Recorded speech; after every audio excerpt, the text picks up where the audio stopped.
Co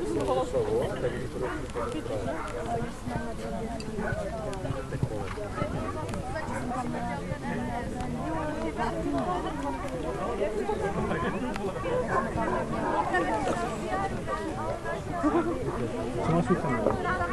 Co máš uchem?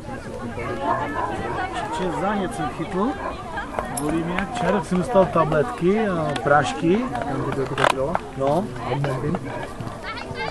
no, nějaké kapky, no. A bolí to, bolí mě tak prostě. Čím víc si do něho kafu, tím mi to víc bolí.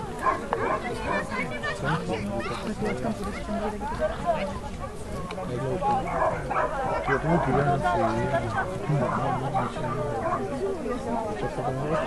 Týna je poprvé.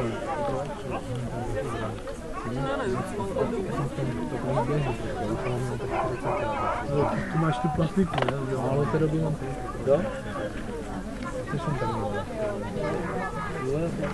Jak jsem se nemohl nikde ponořit, na plnou hlavu vody vždycky.